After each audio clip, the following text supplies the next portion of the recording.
ang Department of Agriculture. Kung ako ay magbibigay ng grado, ang grado mo, Secretary Chu Laurel, ay 74. Kari na Mga yun tao. ngayon, attorney. Maraming mga umiiyak ng mga farmers. Minsan nagte-text Yes. sila sa akin. Di man nila ako kilala, pero sabi nila, baka makatulong po kayo. Ganyan, nakakaawa eh. Kasi lubog na sila sa utang.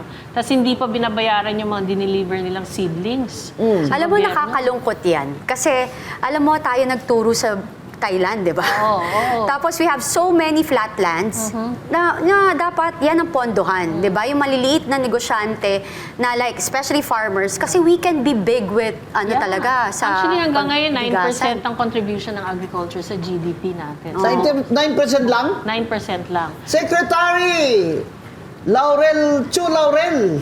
Laurel Chu ba o Chu Laurel? Yeah, yes. Secretary, makinig ka naman. Bayaran mo naman yung mga binibentang seedlings yan ng farmers. Eh, grabe, mangungutang na naman sila para lubog na nga eh. makabili lang ng kung ano-ano. At saka yung price of fertilizer. Ano mo na yan, ayusin mo na may free fertilizer naman yung very small farmers na mga rice na yan. Tatigilan nyo na yung smuggling ng sugar dyan at kami sa Negros, ang dami naming pinapakain ng mga obreros dyan.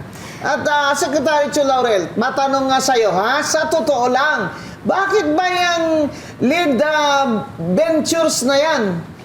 Lead agri-ventures, yan ang laging nananalo sa bidding. Mga 60% ng bidding ng seedlings ng rice, yan ang nananalo.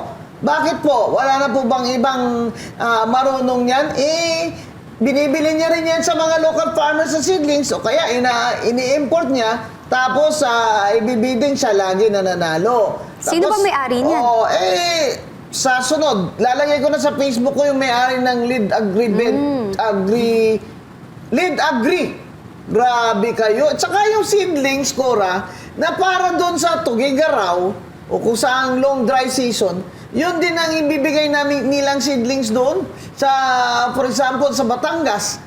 Di ba may yan sa weather, yung Oo, seedlings? yeah. Di ba? Dapat yung, bakit sabi nga ng mga farmers, bibigyan nyo kami ng libreng seedlings na hindi naman tutubo ng tama. Yung production Sabotage. namin, with the irrigation lugi pa rin kami. Abay, Secretary Chu Laurel, alam ko hindi ka nag-aaral ng agriculture Kaya sir, panagutin mo nga yung mga yan dyan. Oo, Secretary Chu Laurel, napakalaking bagay na iyong suportahan ng ating mga farmers, mga local farmers kasi for us to have a stability in our country, especially sa ating kalakalan sa bigasan, is dapat nating tangkilikin ang sariling Saka atin. yung fertilizer, ibaba mo na yung presyo dyan, Secretary. Hindi ko alam kung subsidy ka ba o ano ba. At saka ang agriculture, attorney, Oo. isa yan sa pinakamalaking sektor na Yes. may nagpo-provide ng trabaho. Bigas, magkano ang bigas ngayon? Bumaba na ba sa 20? Meron Wala silang pa? binibenta, Wala. something like that. 20, hindi kaya ibaba ng 20 kasi yung cost of production pa lang. Wala na. Binibili lang naman ninyo sa farmers yan ng 8 Unmilled Kaya nga, kawawa Binibili yung nyo mga 8, 12. kawawa yung farmers, Oo, di ba? binibili nila ng lugi. Oo. Sakit. Kawawa Ako, Cora, sila. may konti akong rice land. Pinaupahan ko na yan for many years.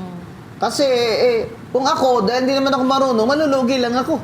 Oo. So, yung marunong na at taga ron sa amin, yun ang sinasabi sa akin lagi na grabe ang mahal ng fertilizer. Tapos binabaha pa minsan yung Ngayon, ibang farms. tataas na uli ang krudo. Paano naman yung motor dyan sa irigasyon? Ayan, kagaya. Nako, Secretary Chu Laurel, mag-text ka na sa akin. Mag-text meet na tayo. Sa totoo lang, ang Department of Agriculture, kung ako ay magbibigay ng grado, ang grado mo, Secretary Chu Laurel, ay 74.